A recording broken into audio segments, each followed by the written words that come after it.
എന്റെ ലാസ്റ്റ് വീഡിയോയിൽ ഞാൻ ഡൽഹി ഇഷ്യൂവിനെ പറ്റി സംസാരിച്ച സമയത്ത് എനിക്ക് കുറച്ച് മെസ്സേജസ് വന്നിട്ടുണ്ടായിരുന്നു.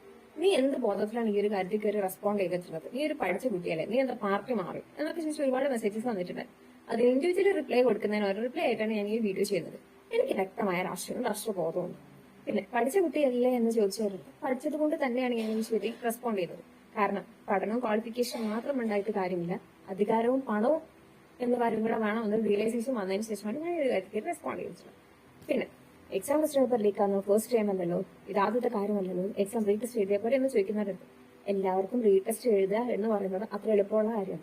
പ്രത്യേകിച്ച് എന്റെ ഈ ഒരു ഹെൽത്ത് കണ്ടീഷൻ വെച്ചിട്ട് എനിക്ക് എക്സാമിന് അപ്ലൈ ചെയ്യുന്ന സമയത്തിൽ ടെൻഷൻ ഉണ്ട്. നമുക്ക് കിട്ടുന്ന സെന്ററിൽ വീൽ ചെയർ ആക്സസബിൾ ആയിരിക്കും. വീൽ ചെയർ ആക്സസബിൾ എന്ന് പറഞ്ഞിട്ടുണ്ടെങ്കിൽ നമ്മളെ എക്സാം സിസ്റ്റവും നമ്മുടെ ഡിസ്റ്റൻസിന് ഒരുപാട് കാര്യങ്ങൾ അവിടെ എന്നെ ബോധപ്പെടുന്ന കാര്യങ്ങളുണ്ട്. ഈ കാര്യം ആലോചിച്ച് ടെൻഷൻ വെച്ച് പിന്നെ ട്രീറ്റ്മെന്റിനിടയിൽ നമുക്ക് സമയം കണ്ടിട്ട് പഠിച്ച് പ്രിപ്പയർ ചെയ്യാന്ന് പറഞ്ഞാൽ കുറച്ച് ബുദ്ധിമുട്ടുള്ള കാര്യമാണ്. ഇനി അത് റീടെസ്റ്റ് എഴുതാൻ വേണ്ടി പോകുന്ന സമയത്ത് ഇതേമാതിരി നമുക്ക് ഫെസിലിറ്റീസ് കിട്ടുമോ എന്നുള്ളൊരു ഡൗട്ട്. പിന്നെ റീടെസ്റ്റ് എഴുതുന്ന പറയുന്നത് മറ്റു എളുപ്പമുള്ള കാര്യമല്ല. കഷ്ടപ്പെട്ട് പഠിച്ച് നമ്മൾ എക്സാം ഹാളിൽ ചെന്ന് എക്സാം എഴുതി വീട്ടിലെത്തി ന്യൂസ് വെക്കുന്ന സമയത്ത് കണ്ട് ക്വസ്റ്റ്യൻ പേപ്പർ ലീക്ക് ആയതിനാൽ ഇന്നത്തേക്കും ക്യാൻസൽ ചെയ്തിരിക്കുന്നു. റിസൾട്ട് വെയിറ്റ് ചെയ്തിരിക്കുന്ന ഒരു കുട്ടി കേൾക്കാൻ ഇത്ര ഹാപ്പി ആയിട്ടുള്ള. പിന്നെ ഇത് കേന്ദ്രത്തിൽ മാത്രമല്ല, നമ്മുടെ കേരളത്തിൽ ലാസ്റ്റ് വീക്ക് കണ്ടക്ട് ചെയ്തിട്ടുണ്ടായിരുന്ന എക്സാം PSC എക്സാമിന്റെ അവസ്ഥ എന്തായിരുന്നു? രാവിലെ എക്സാം ഹാളിൽ കയറി എക്സാം എഴുതി പുറത്തിറങ്ങുന്ന സമയത്തായിരുന്നു ക്വസ്റ്റ്യൻ പേപ്പർ പൊട്ടിച്ചത് മരപ്പി.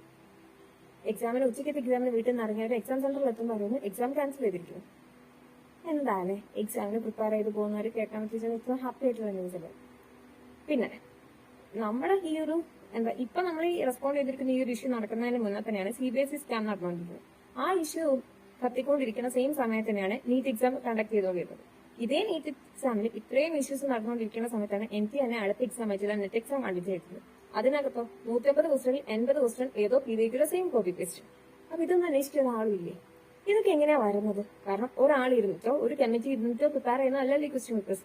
ഞാൻ മനസ്സിലാക്കിയ രീതി വെച്ചിട്ട് കുറച്ച് ഗ്രൂപ്പ്സ്, കുറച്ച് മെമ്പേഴ്സ് ഉള്ള കുറച്ച് ഗ്രൂപ്പുകൾ അവരെന്നെ ഒരുപാട് സെറ്റ് ക്വസ്റ്റ്യൻ പേപ്പർ പ്രിപ്പയർ ചെയ്തിട്ട് അതിന് റാൻഡംലി സെലക്ട് ചെയ്യുന്നല്ലേ, അതിന് കറക്റ്റായിട്ട് എങ്ങനെയാ ലീക്ക് ആവുന്നത്? സോ ഇതിലൊരു ലോബിയില്ലേ? നമ്മൾ ആവശ്യപ്പെടുന്ന ഇത്രയേ നമുക്ക് എങ്ങനെയെങ്കിലും ഇതിനൊരു സൊല്യൂഷൻ വേണം. കഷ്ടപ്പെട്ട് പഠിച്ച് കോച്ചിങ് സെന്ററിൽ പോയിട്ട് കാശ് കൊടുത്ത് പഠിച്ച് കോച്ചിങ് എടുക്കുന്ന ഒരു വിദ്യാർത്ഥിക്ക്, അതല്ലാതെ വീട്ടിൽ ബാക്കി എല്ലാ ആഘോഷങ്ങളും മാറ്റി വെച്ചിട്ട് എക്സാം പ്രിപ്പയർ ചെയ്യുന്ന ഒരു വിദ്യാർത്ഥിക്ക് അവർക്ക് നീതി കിട്ടണ്ടേ? കഷ്ടപ്പെട്ട് പഠിച്ച് എക്സാം എഴുതുമ്പോൾ റിസൾട്ട് നമുക്ക് വേണ്ടേ?